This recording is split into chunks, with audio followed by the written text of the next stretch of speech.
Welcome in to the DNVR Avalanche podcast presented by DraftKings Sportsbook. Use code DNVR when you sign up for a new account to get amazing deals. I'm your host, Rudo, here with AJ back in the DNVR studio. This is the first time we've been in the studio for... It's been a minute. Since Game 6? We had to do at least one show in here since I guess draft and night. stuff. Yeah, draft night. So draft night was it. But it's been at least a month or two, so glad to be back as things are finally happening. Yes, the rookie camp and all that already happened, but that's not really real hockey stuff. Training camp is closer to real hockey stuff, if not quite real hockey stuff.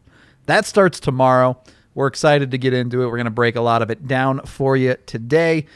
We do have a little bit of Avalanche news, as they did sign another PTO today in Gabriel Fontaine. He exists. He has played in the AHL for the last 3 years. Yeah, I'm curious if this is a Rowena Ronda find or a Hartford Wolfpack one. Yeah, it could be a little both. A little A, little B. Yeah, because I saw David Oliver hanging out with all of the Avs brass again. Who went to New York after he left the Avs for a little while. He was hanging out with all the Avs guys at rookie camp, so at the rookie tourney. Saw Hep, too. Nice. He was not hanging out with the Avs. He's with Arizona now, so it made sense he was there. I mean, he's a pro scout for them now, right? Yeah, but hockey guys go to hockey things. Of course. Like, George McPhee went to every single Avs game. Yeah. I mean, what else is there to do in the middle of September, let's be honest? I don't know, man. Our Airbnb had a pool. He could probably have done that. I mean, I'm sure he did after he left the rink. That's a gross visual. Or maybe he didn't need to because of how cold that rink was. Dude. I was in a shirt like this and shorts for the second game because I was like, oh, first game wasn't so bad. It was the practice rink on the back that was really bad. And by the end of that game, I was like rocking, freezing to death. I was like, oh frostbite my God. Setting in. It's so cold. Why are we playing overtime? This is the stupidest thing you people have ever done. And then that game ended, and I was gone. Yeah, your tweet was very descriptive of how quickly you were out of there after Byram's goal. It's so cold. Let's all go. I followed the NHL guys into the management hangout only area where all the team employees were allowed to chill, and I was just like, everybody get out of my way. I'm going to warm areas. You didn't huddle for warmth? I was not about to cuddle a bunch of grown men to stay warm. No. All right. Just throwing it out there. I will find my own solutions. How good did it feel when you walked outside, though? It was nice. Yeah. How hot was it there when you were there? It was like 106 most of the days. So right in that for range. Arizona, that's reasonable. It did rain one of the days. So that was cool. Nice. Yeah. Yeah. So training camp coming up, AJ. Tomorrow. It is going to be the next show that we have. Yes, will be post day one. After day one, in which we will be drawing all sorts of strong conclusions and burning the world down, or lifting it up upon our shoulders because they've already won the Stanley Cup. A little bit of both, probably. I'm looking forward to that. Can't wait for us to pick our favorite Jack Johnson, 5th, 6th, or 7th liners. We're going for it. Jack Johnson. It's going to be awesome. Jack Johnson. Nope. Okay. Although, I want to see a drill. Why is chat all excited about the Artie party? Guys, no. Jack Johnson. I mean, I'm more about Artie than Jack Johnson, but in training camp, they do have a very specific opportunity if they bring Torrin Pfizer to camp, because they could run a 3-on-3 drill with Johnson and Johnson and Pfizer. He's hurt though. We don't know how bad. He could be back. It's true. But I'm good with it. That would be the only thing we need to talk about from day one of camp, if that happens. P.S. Get vaccinated. Do it. But there are, let's be real, not a large number of battles on the defensive side of this training camp. Yeah, it's really health. Yep. Stay healthy, almost guys. entirely health on hurt the each other. defensive side. Even when you're talking about the new guys coming in, Ryan Murray and potentially Jack Johnson, it's about health. Sorry, that was just an instinctive reaction. Jack Johnson. I didn't mean to make a noise like I just had good times for lunch. Mm-hmm. That definitely didn't happen. Yeah. So you're not going to be picking out battles for roster spots necessarily, but I do think it will be interesting what they try to make the pairings look like. Yeah. Will we see an aggressive look of a Byram and Makar or something like that? Where's Byram? Where's Murray? Yep. So. Yep. What are they? Because what they do tomorrow will be the first inkling of what they are envisioning as their roster. Exactly. Now they've aggressively used training camp to try things and move things around, and we'll just see what's up.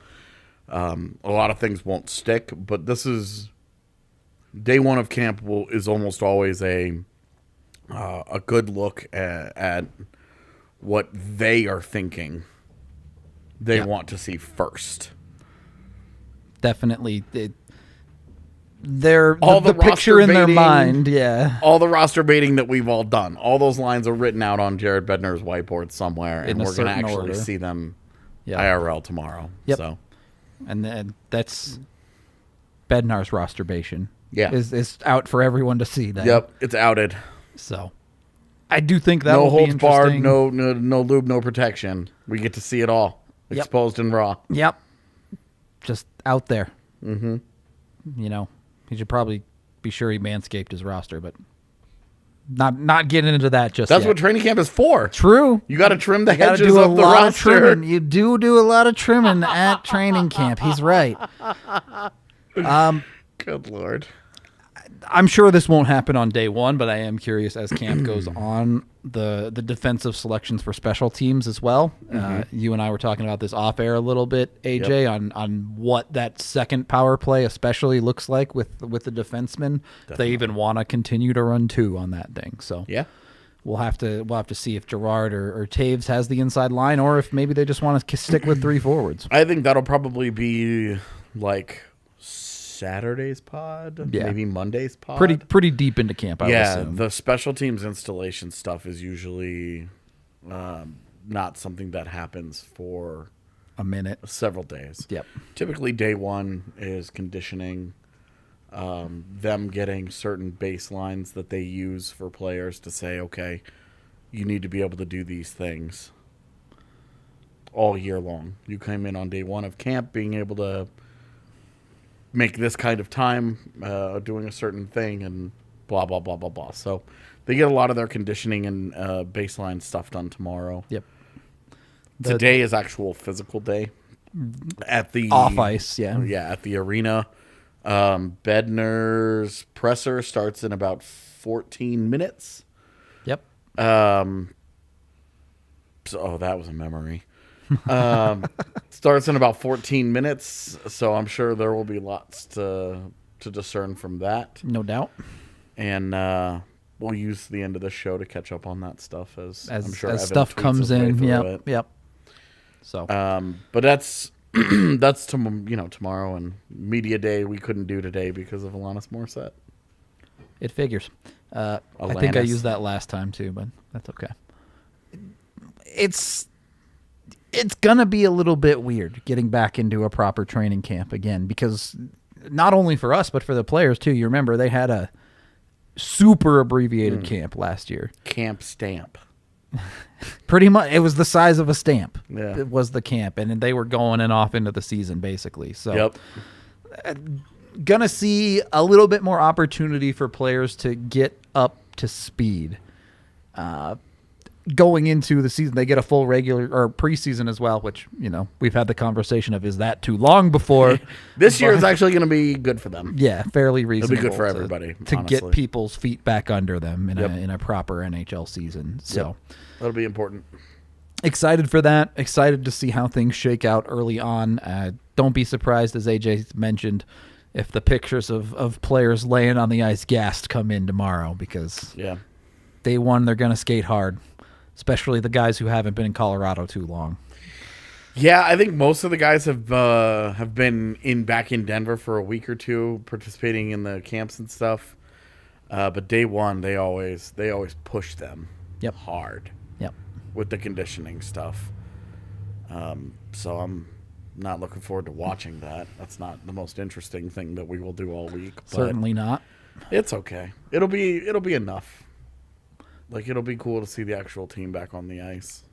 Yeah, I'm looking forward to proper NHL players again. Yeah, the speed is going to be. It's going to take some getting used to after a week and a half of lower paced kids. Hockey for sure. Yeah, just the kids. Digging into that defensive side a little bit, we understand the starting roster, but how much room is there for movement in the depth and call-up options here? Realistically, there's a possibility that Jack Johnson ends up as a 6th or 7th. There's a possibility he's not on the team at all. Yeah, so their options, their 3 main defensive options, I think, coming into this camp as your 7, 8, and 9 guys. Curtis McDermott could be a forward. Yep. Jacob McDonald may or may not have gotten vaccinated and may or may not be available for certain things.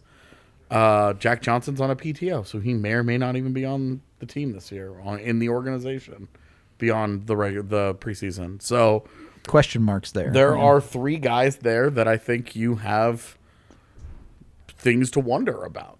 Yep. Where you just maybe some spots end up for grabs. Yeah, some clarification, and the McDonald thing just comes from some things that he put on Instagram. Sure. Where it sounded like he was not particularly interested in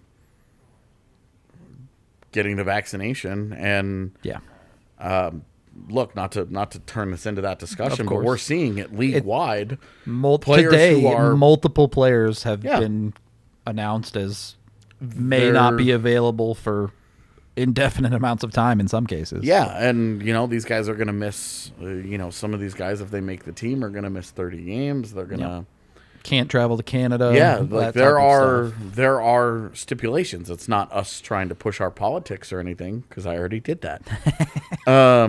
It's more of a question of if he's not available for certain games or certain situations, that might hurt his chances to make the team right away or be a part of certain road trips, or if somebody goes down and they're going on a Western Canada swing, he can't go. He's not an option for them, and that might increase the chances that a Jack Johnson gets a contract and gets playing time, moves ahead of somebody. Definitely. So that's just in talking about the realistic where we're headed, where could be headed, and the upside downside of things. The downside is that all 3 of those guys that we've talked about have serious problems on the ice. Yep. Jacob McDonald doesn't play any defense full as a defenseman. Jack Johnson hasn't been any good for a long time, and Curtis McDermott the same thing. Hasn't gotten as many games, but the ones that he's gotten into, arguably the worst defenseman in the NHL. He has produced on ice results that are nothing short of horrific. Yeah. So how real is the conversation then for a Dennis Gilbert or even a Justin Barron to put themselves near the top of the call-up list? Well, if I'm using the rookie tournament as any kind of a gauge for anything, didn't help Barron for sure, but Justin Barron's just not ready defensively. Yeah, and that's where the Avs don't need another puck-moving guy that struggles on defense. Yeah. Where he would be helpful is in breaking pucks out of their zone. Sure. But another guy that struggles to defend or has question marks in his own zone, it's just not necessary at this point. I would say that with Justin Barron, whatever kind of hype or expectation that people might have had, the rookie tournament should have at least put a stop to some of it, and then we'll go from there, from training camp, and see what he actually does against the NHL guys. It's fully possible he goes in with a different mentality, is much more aggressive defensively, and he gets after it in a different way than we saw in the rookie tournament. Wouldn't be the first time, it wouldn't be the last time that'll happen. Well, I think, and if he does that, then he changes that conversation again. But as of this moment, I don't have him on my list in my top 11 or so. I wouldn't either right now. It's definitely someone I would want to revisit halfway through the season and see how his AHL stuff has gone.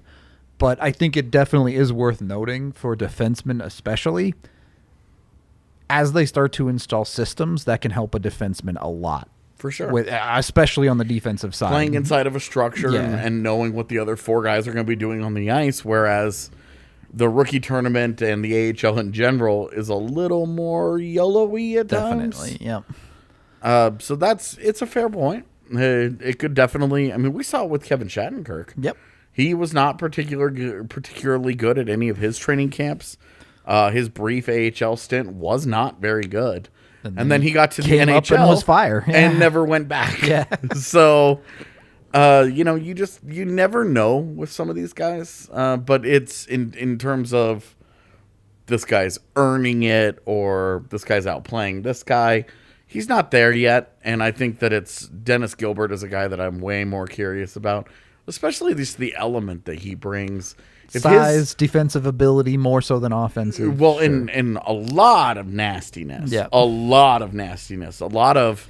Can throw hands if you need him to. Too much of a willingness to do that. Don't disagree. But a willingness to block shots and just a natural tendency to try and put guys through the glass. And I think that's as a depth guy that could help them, I like that element a little bit more than... like a Jordan Gross, who's going to come up and he's strictly a puck mover. He's small, does not can't help defend defensively. well. I mean, you look at Dennis Gilbert and you kind of go like, why did you get Curtis McDermott if Dennis Gilbert can do that? Definitely. And if that's where if they really envision McDermott as a forward. Right, exactly. And they did not get him with the idea of him playing extensive minutes on defense. And as has been the case so far publicly, they've talked about him more as a forward than a defenseman. Definitely. We've only ever really talked about him as a defenseman because that's all he's actually done in the NHL. That's where the numbers So are if he from, moves to forward and he removes himself from that D conversation for the most part, then, that's probably for the best for everybody involved. Yeah, I think that's realistic. He was a real bad defenseman, guys. He was real bad. Instead of talking more about this, just open up a beer, get some Breckenridge Brewery, and take a sip because it's going to taste sweeter. Just run downstairs. Yeah, exactly. Just pick one up down there. Check out Breckenridge Brewery. It is eerily quiet here today. It's kind of weird. But Breck Brew, you can go get it at your local liquor store. Use the Breck Beer Locator online to find it near you. Of course, check us out at the bar. We got 8 different kinds of beer on tap. Also, Good Company Hard Seltzer. If you're a hard seltzer type of person, Breck has got you covered there too. And then hit up DraftKings Sportsbook, the #1 rated sportsbook app out there. You've missed the great deal for the first 2 weeks of the NFL, but they're still giving you a really good one. If you create a new account with code DNVR, all you have to do is bet $1 on any Week 3 NFL game, and they will give you $150 in free bets instantly. So it's $150 to play around with on DraftKings. Make your bets. Have a little bit of fun. I had some fun last night. I won a good amount of money on some snooker.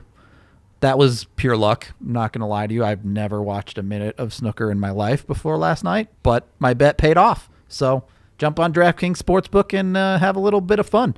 Bet on some totally random sports or bet on the Big Four and bet for crazy, weird stuff to happen or expected things to happen, like the Avs likely winning their division. Take your pick. Earn some money. DraftKings Sportsbook. Must be 21 or older. Colorado only. Other terms, restrictions, and conditions apply. New accounts only. For the $1 bet for $150 in free bets, please use the DNVR code. See DraftKings.com/sportsbook for details. Of course, if you have a gambling problem, call 1-800-522-4700. DraftKings is an official betting partner of the NFL. After that, if you're going to the Broncos game, or not even the Broncos game, if you're just going for a little bit of a tailgate party, come on down here to the DNVR and get on the DNVR party bus that's going over to Mile High. It's going to be, I explained it last time, is it's basically our tailgate show on wheels. It's going to be a total blast. Everyone's going to have a ton of fun. Everyone's going to get hammered. It's going to be great all the way around. You can get in and have fun with the tailgate for just $20. That comes with unlimited beer and pizza until we run out of all of them, and we're going to bring a lot of both. So jump on it, get in there.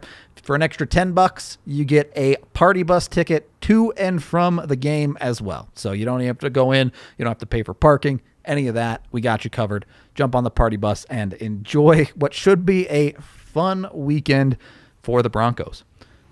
It's going to be cool for us, too. Yeah, it's going to be dope. We get to watch hockey and then racing. Watch hockey, watch a race, go get drunk at a Broncos game. Yeah. A lot of winning there. Sounds dope. Second period of the DNVR Avalanche Evan's hanging out in our podcast. chat, and I was just looking through his Twitter to see if the presser had started yet. There you go. Evan, pay attention. Jeez. Could have gotten it right from the source. Unbelievable. Look at that. He's even like, hey, Bednar's about to go. He's got it on lock. My man. Let's get into, well, you know what? Let's do the goaltending situation first. In training camp. Is it weird that they haven't released the training camp roster yet? Do we have to do this every year? It always happens. It's always man. like this, guys. It's always like this. The day before, the day of. They used to put them on top of the trash cans and not give them to anybody. There was no tweet. There was no announcement. It was just you had to go to FSC and pick up the piece of paper that they had sitting out front, and that was how you got the roster. So. Yep.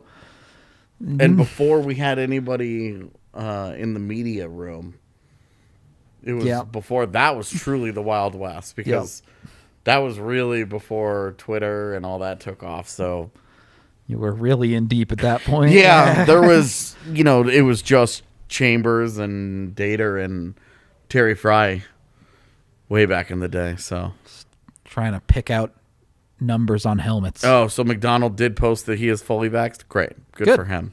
That helps his opportunity to be on an NHL roster this year quite a bit.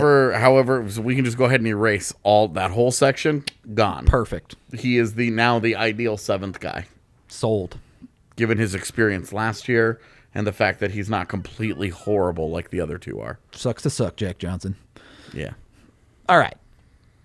Goaltenders. We're going to hate on Jack Johnson. He's going to make the team, and he's going to be totally serviceable, and nobody's ever going to listen to us again. That's fine. It's a risk I'm willing to take. Damn. That's the Sean Gentili tweet from yesterday. Yep. And it's still good. Shots fired. Yeah, it's still good. In any case, goaltending, look, the top of it is obvious. It's going to be Kemper and Francouz. But I am interested to get your thoughts, AJ, on what you think Annunen and Minor can do in camp, and presumably they might both get a preseason game, or... I think they should. I think they should definitely. Annunen especially. Look, Annunen's the golden goose there. Definitely, yeah. They've treated him like the number one of the prospects. He got one-on-one time with the coaching. 3 goaltender coaches every single practice. He had 3 coaches working with him through all the practices. Himself. He played. Now, each goalie got a game, Yeah. which was actually kind of cool. In the past, they've always broken them up into pieces, because they had 4 or 5 goalies. But yeah. But Annunen, he did get LA as well. Yeah, and one of the goals absolutely was his fault, but there were some other issues there. Yep. And let's be real, they gave up 4 goals in every game, so it wasn't like any of those guys were incredible. Yeah. Okay.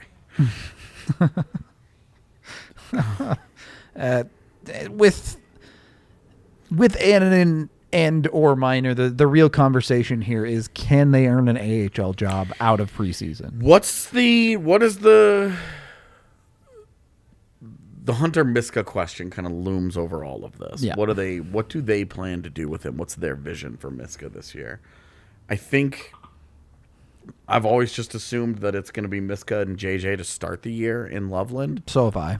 And then as the year progresses, you might see Miska drop down and be the number 1 in Utah while Annunen becomes the backup. Yep. But to be determined still. And I think that injuries will obviously play a role. You're not going to go an entire season, of course, and not have any of these cats get injured. So that will be something that opportunities will present themselves whenever that happens. Of Absolutely. Course, so I think that's the hierarchy. If you were going to number them, I think it would go Kemper. Almost said Grubauer.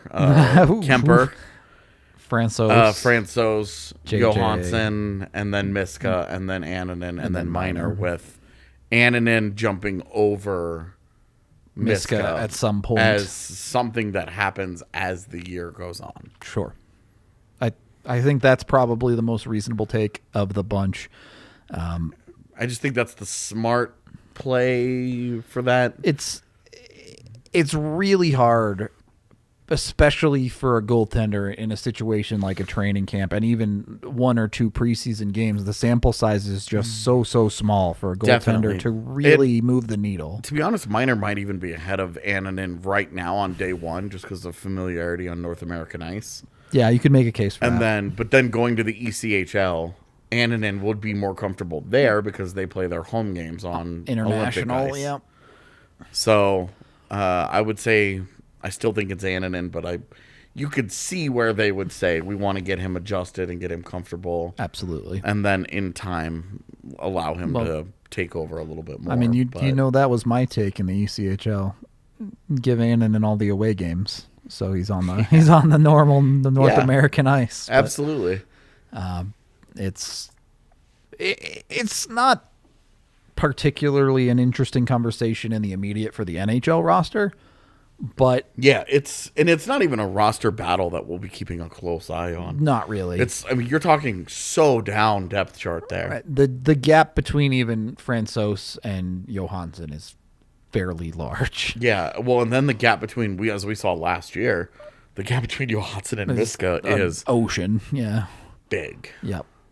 So a lot of guys are pretty squarely in their spots there, but this is something that's more interesting for us prospect folks 2 or 3 years down the line. Yeah, as Annunen starts to step his way into the organization and things definitely. like that.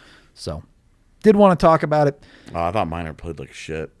I thought his rebound control was really, really bad. Yeah, I mean pucks were just pinging off of him. Yeah, Minor was okay, but you're talking Minor faced 30 shots against a Blah Ducks team, and Annunen ended up he faced 47 shots against an AHL team, and also and gave one of those goals away. Gave a goal away. The 4th goal was incredibly wacky as well. In a decided game with like 3 minutes to play. Yeah. And Minor couldn't make a save to end a game in regulation. Yeah, choked away a 2-goal lead in the final minute. Hunter Miska vibes. That's all I'm saying.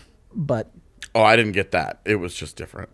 I mean, I know what you're saying. Annunen speaks English, so it's not, obviously having UC Parkla, he's very familiar with Annunen, but Eustace, he speaks English well enough that he's able to effectively receive coaching from Peter Budaj. A lot better than Alausen speaks English. Yes, absolutely. Basically, so. Yeah, I don't actually know what the feed looked like. I didn't see what any of I saw some of the replays and was like, this is pretty far away. It looked like Minor was a pinball machine. On that. Yeah, live, it was. Not that Annunen's rebound control wasn't particularly great either, but Annunen gets away with it a little more because he's a large human being. So, in that regard, it works out.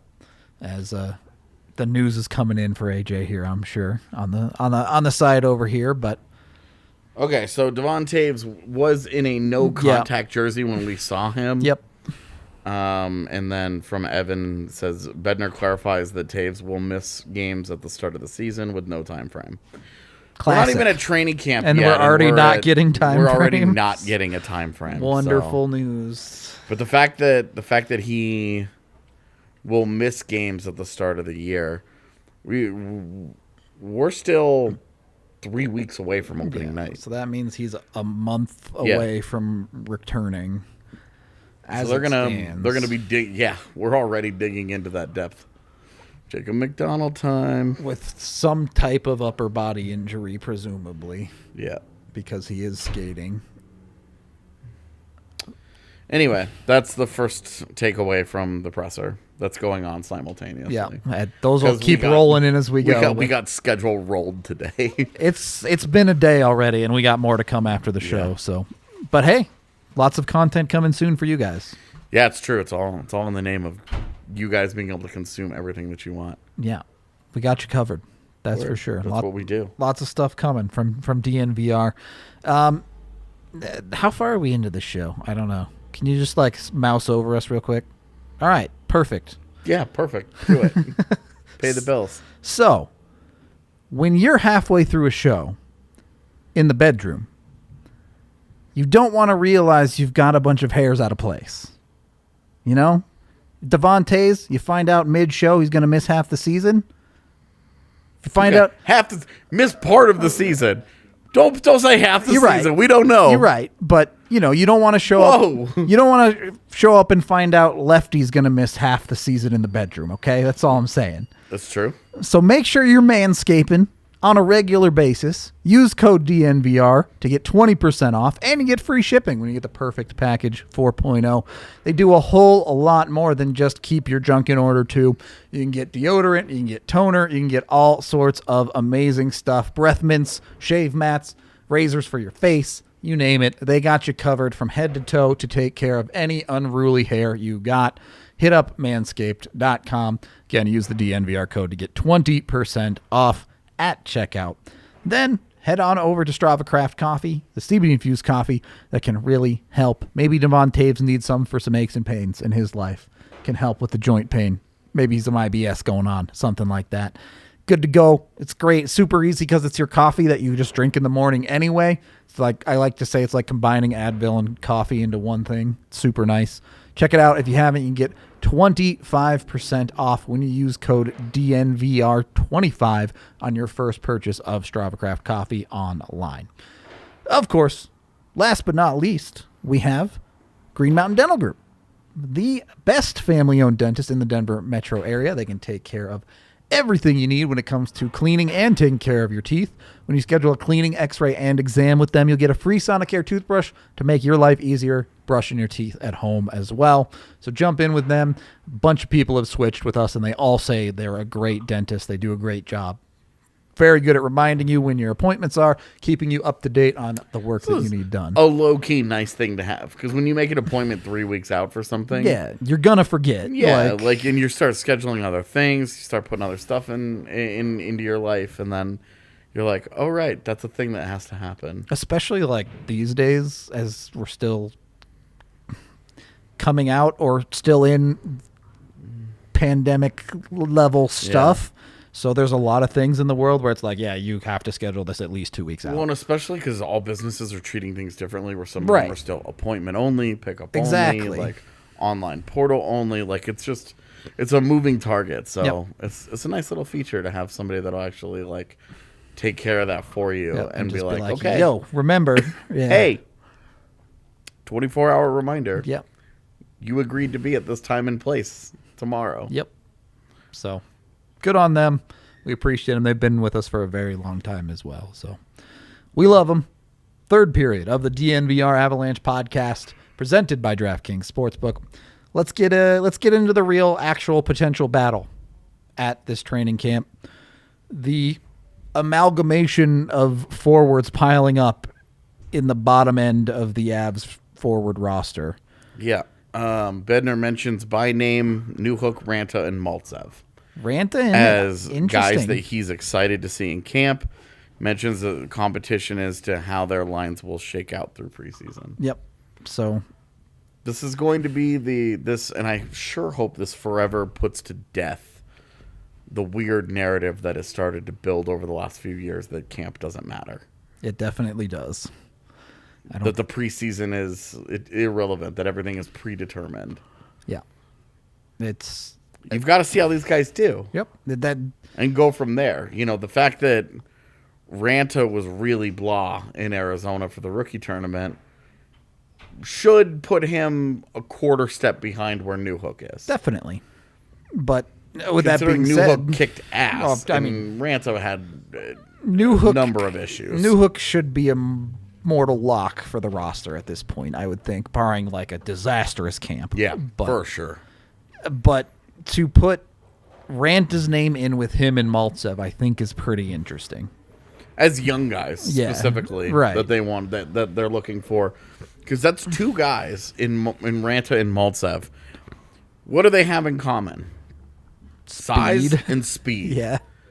So the speed element is something that they've been after for a while. Yep. But the size element is an important addition because... especially in that bottom six. Everybody saw what happened in the postseason, and it kind of felt like when Vegas really turned it up, that what they wanted to do was just physically... run you over. Yeah, just run into the Avs as many times as possible. So getting a couple of guys that are a little bit bigger that either can do it themselves or can hold up to it. And we saw Ranta got run a number of times in Arizona. Yep. And just took it and just kept going. He was fine. Which is obviously good to see. Just because a guy doesn't get specifically named as anything doesn't mean they're out. Yeah. Let's not get crazy. It's names that they're excited to see. There was no there's no roster language used here, really. Yeah. Right. Like that he's excited to see those guys. Cool. And like, let's remember 2 years ago, Bednar was super excited to see Bowers. Yeah. So that doesn't necessarily mean anything as far as NHL opportunity. I don't know if Mac did the camp in Vail this year or not. It didn't seem like there was very much time. Yeah, I'm not sure. I don't know when he got to Denver. And he had to fly out to do all the media stuff in New York, too. And we saw him last week in Denver, and then he did the Chicago media tour, and then now he's back, obviously. So I'm not sure if they did Vail this year. I didn't see anything about it. All I heard was about all their group training in Nova Scotia. Which they always do. Yeah. Him, Crosby, Bowers has been with them before, too. Barron and Marchand and Graves. Yep. There's a bunch of dudes up there. Yeah. So, looking down that list, also not to go untalked about, Maltsev is on the team. He is someone that the Avs specifically targeted in a trade. Yeah, a guy that we have always felt like, look, his inclusion was not accidental. Right. Sakic immediately pointed him out, and we wanted to see him at center. And so I think it's no surprise again that Maltsev is going to be in that mix. They played 33 games with the Devils last year and did a specific job. So, who are your inside lines today for that fourth line? Is it Helm, Maltsev, and O'Connor? McDermott will start on defense. Okay, well, now at least we have clarity now. I don't understand why, but we have clarity.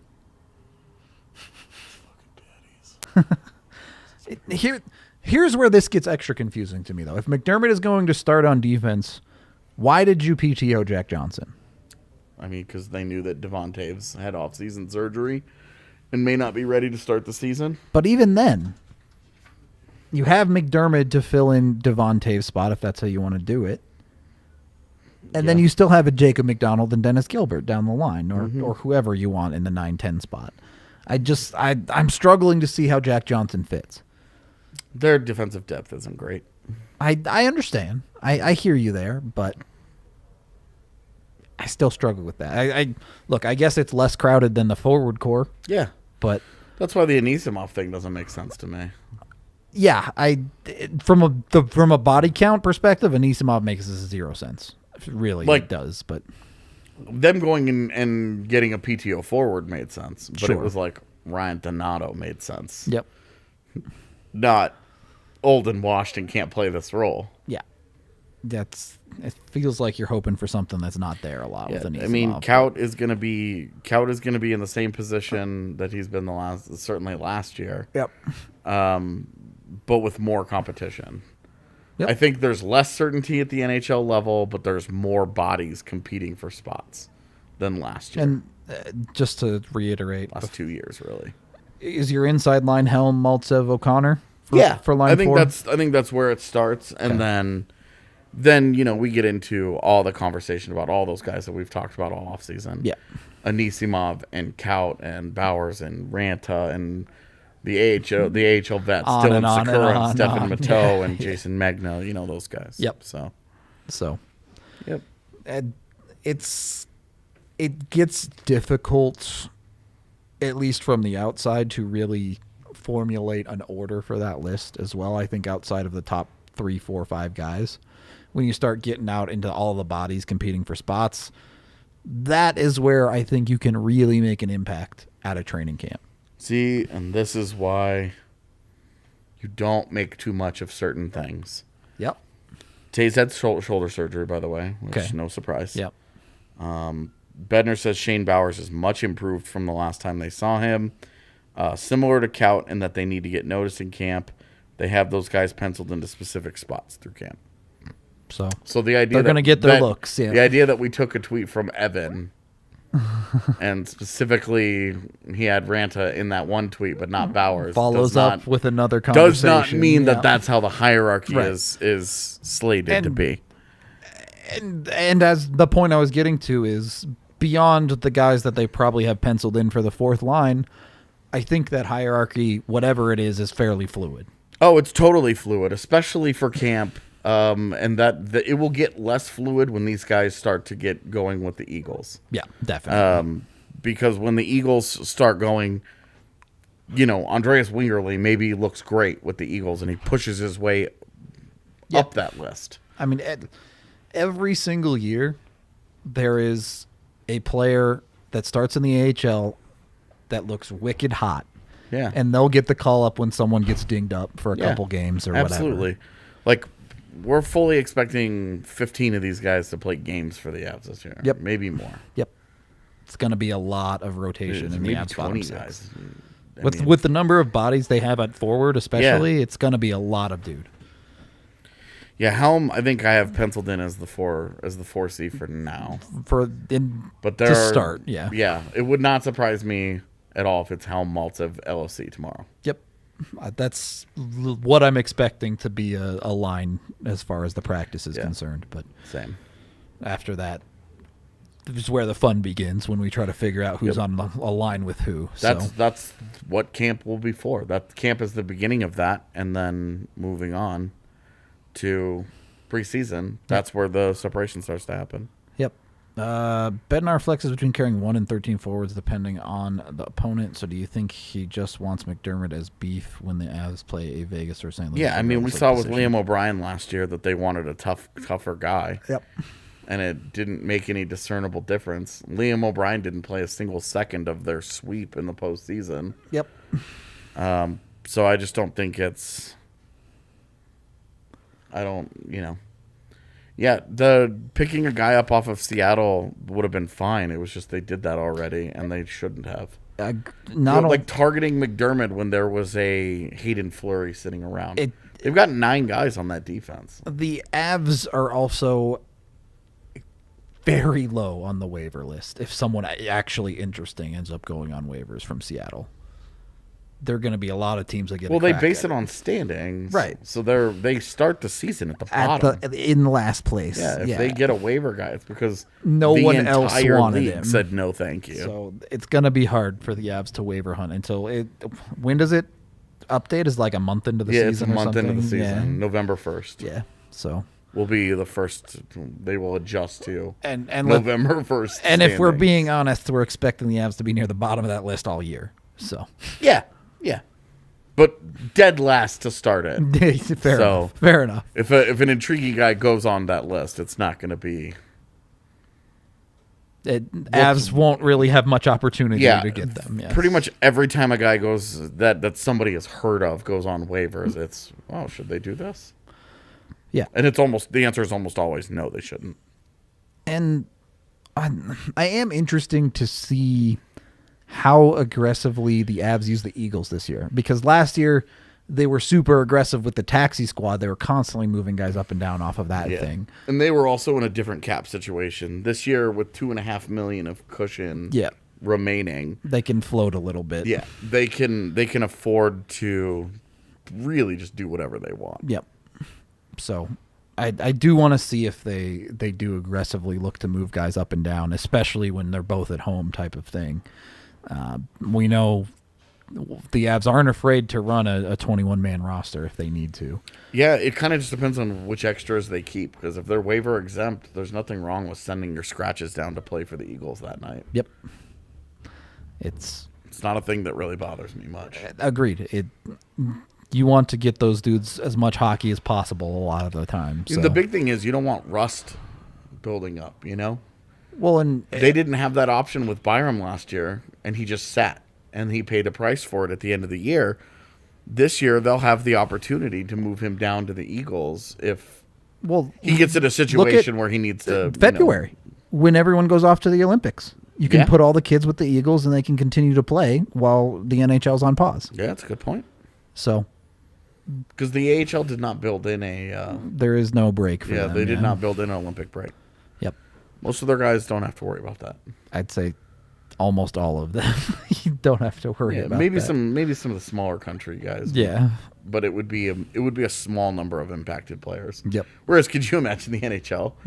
It just keeps going with half of rosters missing. I mean, like, stuff. how different does the Avs outlook get when they maybe lose Kemper, they maybe lose both Kemper and Francouz. That's and then obviously McKinnon, Rantanen, Landeskog, Burakovsky, Nichushkin, Makar, and then maybe another defenseman somewhere. Like, how different does their outlook get? McKinnon wakes up to a text from Joe Sakic one day that says, "Sorry, bud, but you can't go to the Olympics. We're gonna need you here." Berkey, you can go. It's fine. It's fine. They're like, Frankie, go have a good time. Kemper, you're staying. Yeah, you're not going over there. Sorry, bud. So no. Anyway, that is a good point. That they could exploit the AHL team for the Olympic. They could also choose to get those guys as much rest as they want. So for the first 2 weeks, they can not play them if they don't want to. They could sit guys, and then for the next 2 weeks, Ranta, Newhook, Byram, all of those guys could go be Eagles for a while. Pretty much any waiver exempt guy on the Avs. Yeah. Could go down and do whatever. Any Eagle, any waiver exempt guy should be an Eagle for that time period. Yep. That's where the Eagles get all jacked on their schedule and go on a 10-game winning streak. There could be issues with like the trade deadline there, but I imagine I think it's supposed to be after. Is it after? I think it's So the clear day roster stuff should be after. Okay, then it'd be fine. Yeah. Okay. Byram's had a great rookie year if he's on that. If he's on the Olympic team, he's in the Calder conversation. I'm all for him. I'm all for it, man. Sure. Wouldn't complain. Let's do it. Okay, so final thoughts before day one of camp. I'm just excited to see the NHL team back. Let's go. It does feel like the fastest offseason we've ever had. It has been. Only because it is. It went from 0 to 100 real quick, though. Yeah, I mean, that's, yes. It was nothing, and then it was They don't call it 0 to 35 to 70 to 100. Sometimes that's what NHL preseason feels like, though, man. Yeah, this has ramped up for us, though, immediately. Yep. Because you usually have dev camp after the draft. Yeah. And then it's a slow burn into proper training camp. But not this time. This time we're just going. But that's going to do it for today's show. Team will be 100% vaccinated shortly. So there's a few holdouts. Maybe a holdout. Maybe a guy waiting on a second shot. Look. Whatever. As long as they get to 100, we go. We're good. We're good. Yeah. Just don't care. Yep. Yeah. Greg Button also. I was gonna say Greg Button does drugs, but you can't just like accuse somebody of that. I mean, coffee's a drug, so he probably does. Okay. Greg Button abuses coffee. That is too bold, I think. Craig Button always has interesting lists. We'll put it that way. Yeah, it's true. He is an entertaining fella. Yeah, and love him. Well, his lists are amazing because they are out there, but he always gets a couple dead right. Yeah. So, and that's the thing about him, man. That's why everybody is just like, yep, this is interesting. But he feels how he feels, and he's unapologetic for it, and he's got great job security. So, yep. You know, it's the same thing as Corey Pronman's refusal to admit that Cale Makar is an unbelievable skater. He has great job security, so he doesn't have to. Live the dream. He can grind that axe forever. All right. Well, we're out of here. Thank you so much for watching, listening, however you consume the podcast. We appreciate all of you. We will be live tomorrow after training camp. I'm guessing probably around 2:30 Mountain. Yeah, I would say that's a decent expectation. I'll pull up the schedule I think they're done at, is it like 1:15 or something? I think it's 12:45. Okay. But I want to half hour the other way. Check. So maybe close to 1:30. Depends on how long it takes to get all set up. We'll see. Yeah, 12:45 Thursday and Friday, and then Saturday and Monday is 1 p.m. Okay. So it might end up being right about our normal could be time. 1:30, 1:45, something like that. We'll leave immediately. Yeah, All as soon as camp's leave. done, we go home, we pod. Yeah. You'll see Evan probably on the show as well the next couple days. Yeah, so. I would expect that Evan will be present throughout camp. the preseason and stuff for us. So, hope to see you all there. Looking forward to more on ice things going on. You know we got you covered here at DNVR. Until next time, we will talk to you all later.